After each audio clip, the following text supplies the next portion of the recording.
Hi, Tony Hines here. You're listening to the Chain Reaction Podcast, all about supply chain advantage.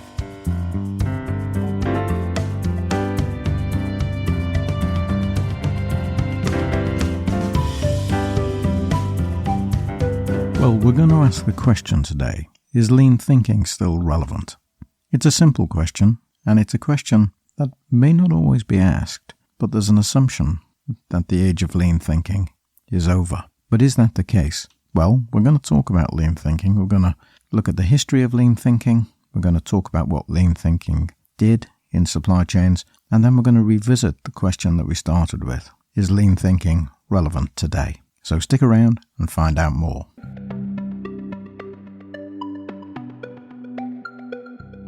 Well, the lean organization and the lean supply chain were described in Lean Thinking, Banish Waste and Create Wealth in Your Corporation, and that was a groundbreaking book by Jim Womack and Dan Jones.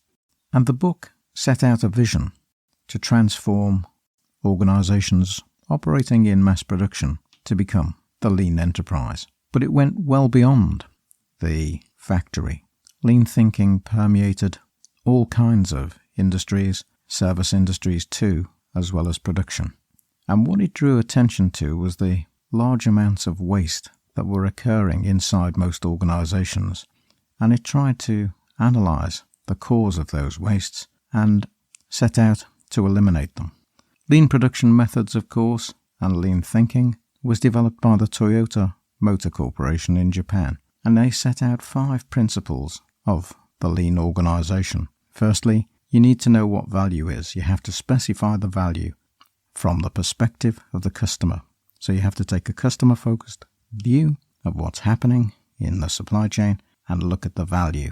And once you've specified the value that the customer wants to achieve, you can then identify the value streams. And there was a lot of work done on value streams by various writers, which you can read about in my supply chain book. Then you had to, as the third step, make sure that the value-creating activities were identified, and you had to order them somehow to make them work inside the organization. You had to get teams on board. And of course, it was a demand-driven approach. That's the fourth thing. It was the demand from the customer that pulled through the value. And the fifth step was to continuously improve, striving for better. And it's a cycle. It doesn't end there because you continuously improve what goes on. So it builds on the idea of kaizen, continuous improvement. You have to identify all the things that don't create value and simply add cost. And those things include waste and the different types of waste. You have to identify all the steps necessary to design and produce the value streams that you want to create. And they have to flow. You don't want any interruptions. You don't want detours. You don't want backflow. You don't want to be creating scrap, building for scrap, making waste, storing waste. You want to get rid of waste. And of course, only make things that the customer demands. Don't make for stock. And that's how it links with just-in-time, in a sense, because just-in-time was trying to do a similar thing. It was trying to make sure that you made goods as demand came through and continuously improve the situation. So that's what it's about. So we're going to spend the next section looking at what value is, what cost is, and what we mean by waste. Well, a simple way to explain value is to simply say if we have revenue coming in and we have cost going out, the difference between revenue and cost is value. And it's a little more complex than that because we have different types of revenue and different types of cost, which we'll talk about a little bit. But you can read about this in my supply chain book. And it's only when value is created in the process of doing activities, performing activities, that you actually are able to create value. Up to the point that the production is in operations and is produced into finished goods, you have cost. And there's all kinds of costs, direct costs and indirect costs, that go into the makeup of any product or service. And those are all the things. Direct costs are the cost of materials, raw materials, work in progress, etc.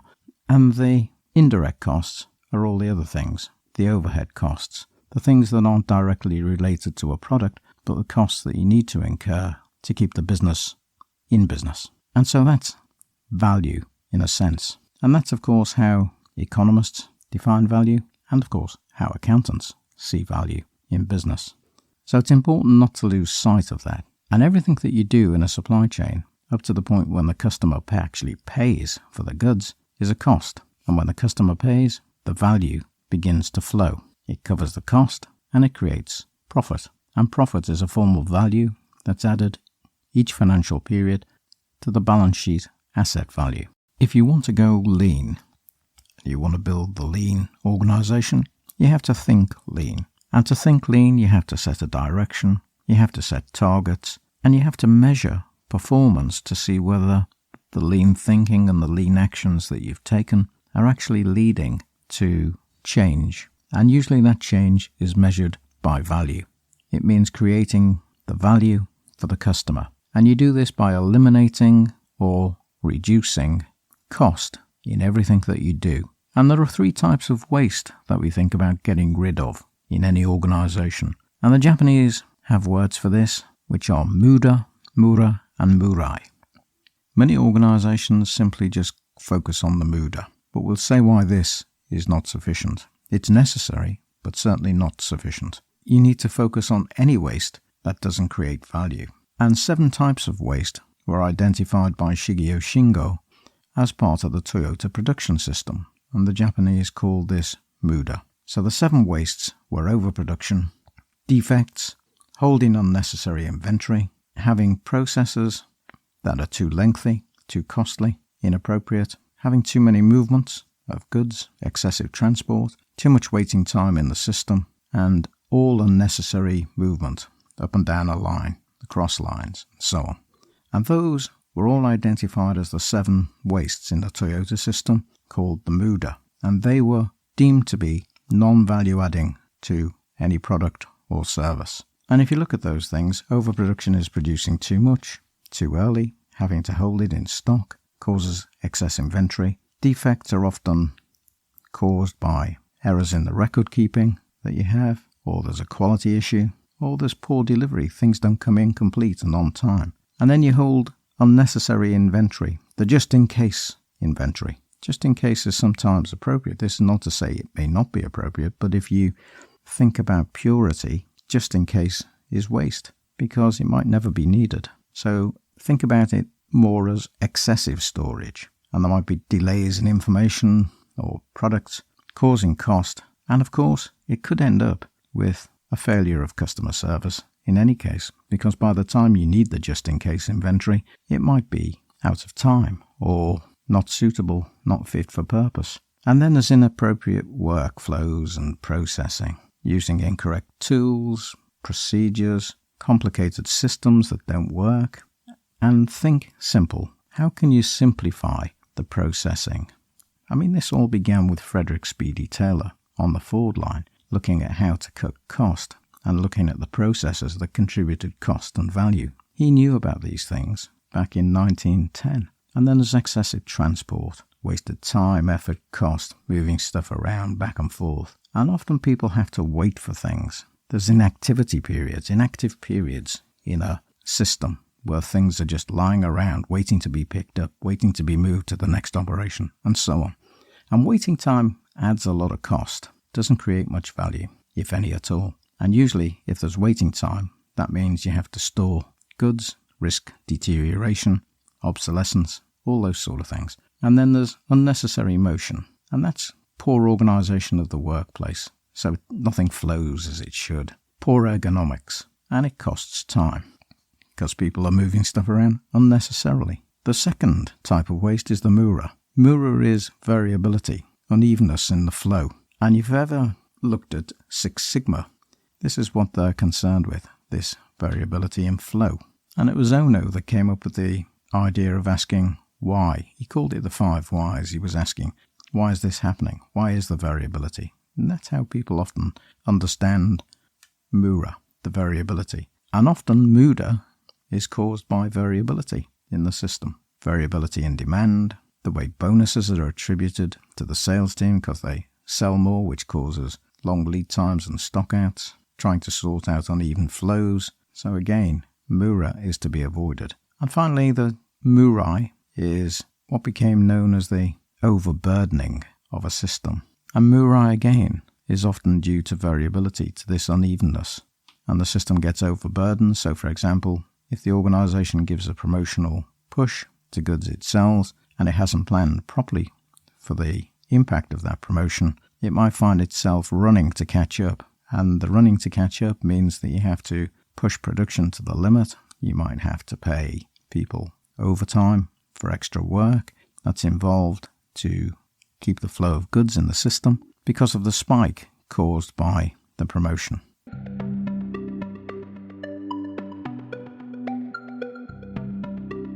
Now, there are some key things to think about when you consider lean. The first thing is, you shouldn't just think about lean as a quick fix, or a set of tools, or a set of techniques, which it's often viewed as. It's more a way of being in the organization, and Toyota saw it like this. They think of lean as a philosophy. It's a philosophy to achieve what they want to achieve in their business. And you need to apply lean not in just parts of the organization. You have to take it on board and apply it to everything that you do in the organization. You need to think about what you can do to improve processes, what you can do to add value, create those value streams, and you don't want to think about it in silos: production, operations, sales, marketing, admin. You have to think about the whole organization. Remember, it's a way of being, and link everything that you do to create value for the customer, your business, your partners in the supply chain, and then you'll understand what lean thinking is. And don't just try to copy what others have done. Be creative in the approach based on what you're trying to achieve. Learn from what they've done, yes, but replicate? Maybe, if you're desperate. There are some things you can replicate, but you have to fit it to your organization. It has to fit with the culture in your business. And everyone has to be on board. All the people in the organization need to understand what this is, why you're doing it, how it's being done, and the type of results it can achieve. And it's important to tell people about the results of the actions you've taken. So communication is essential. Communicate the wins, communicate the problems, communicate the performance measures, and make sure you provide the teams with sufficient resources. Teams have to be carefully planned, trained right across the business, and you have to have people in each part of the business who lead the process. And leaders are important. They don't just talk the talk, they walk the walk, meaning they take action. And the final thing is, make sure that your reward systems and recognition encourages people to adopt, continue, and sustain this lean philosophy.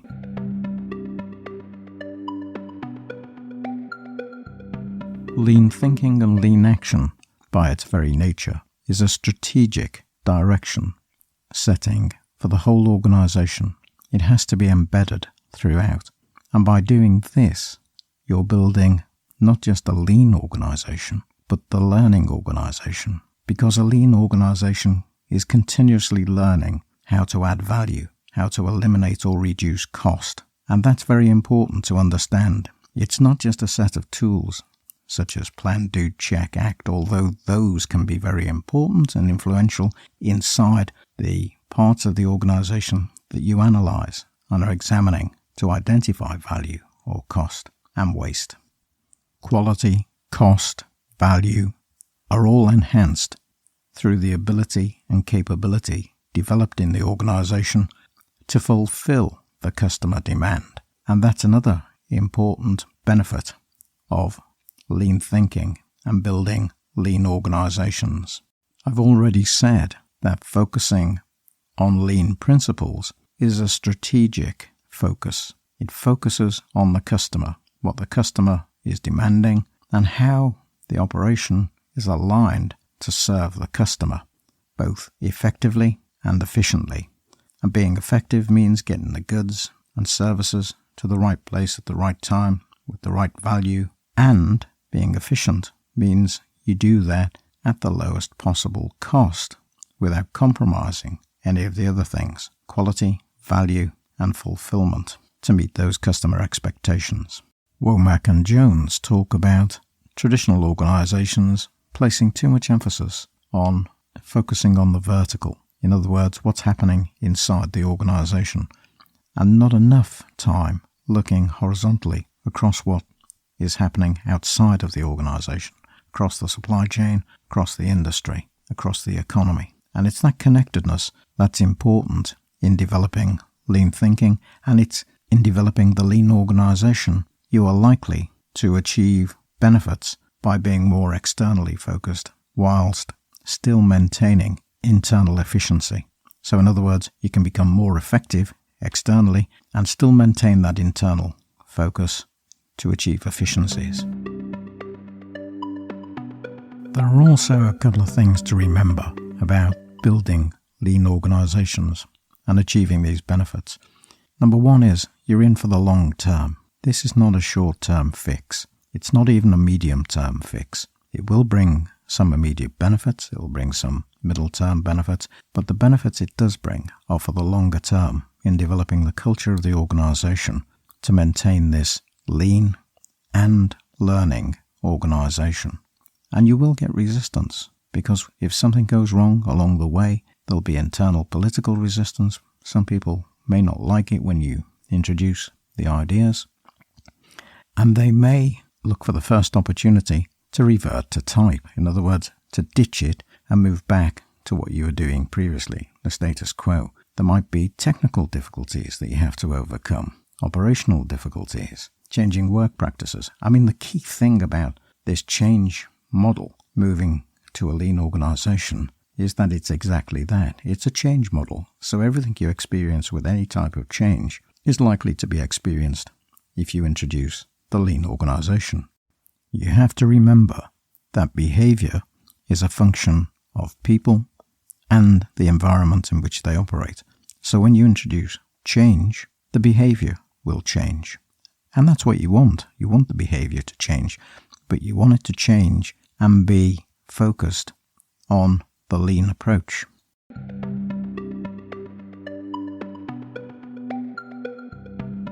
So in the final part of today's episode, I want to turn attention to the question we began with, and that is lean thinking and the lean organisation still relevant today?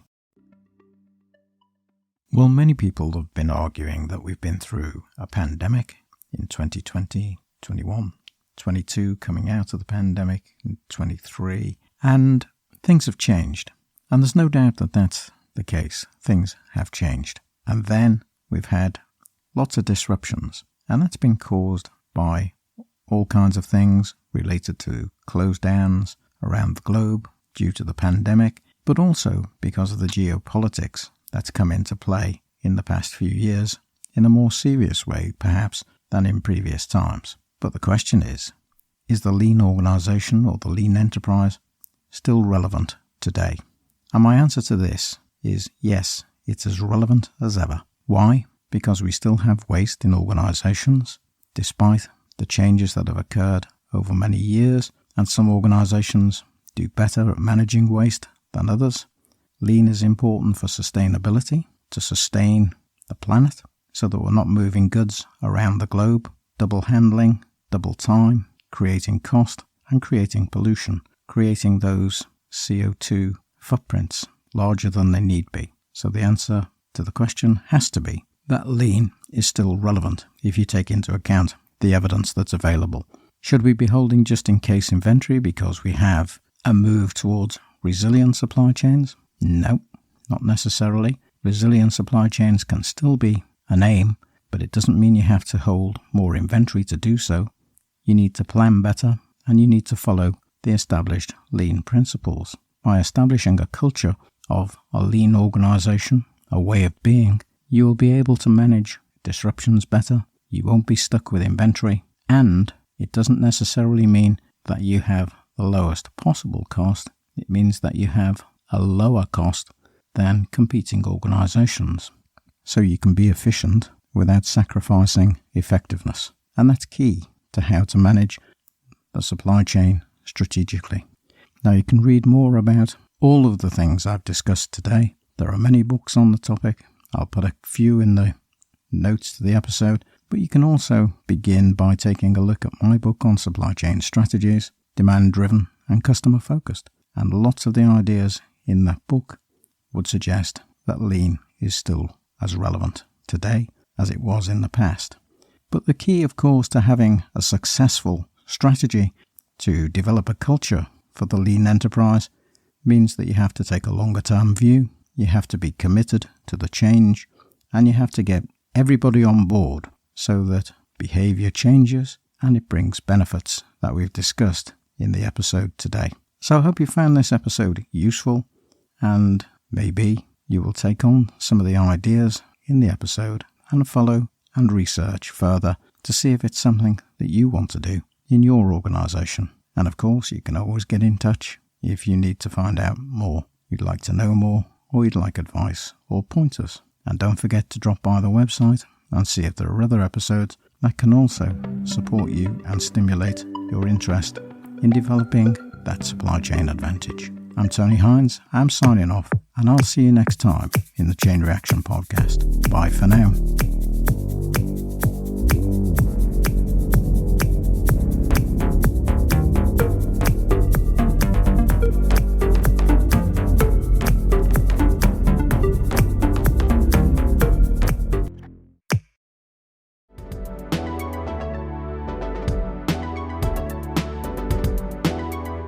In this episode, The Enduring Power of Lean Thinking, I've introduced you to many of the ideas behind the introduction for lean thinking, but there's still some more to go, and I'll be doing a second episode on the developments in lean thinking and, of course, the lean tools and techniques that have been applied in supply chains to systemize the notions of lean thinking, many of which come, of course, from the Toyota production system and that particular development, and taking a look at research that's been done into lean thinking over the past 40 years or so.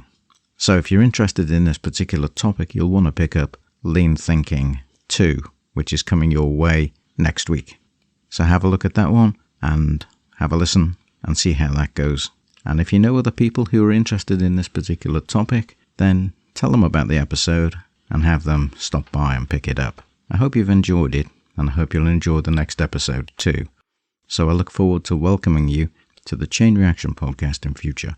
And one final reminder, if there are any episodes that you've missed in the past few weeks or so, or even longer, then stop by the website and pick those up. Have a listen. I'm sure you won't be disappointed.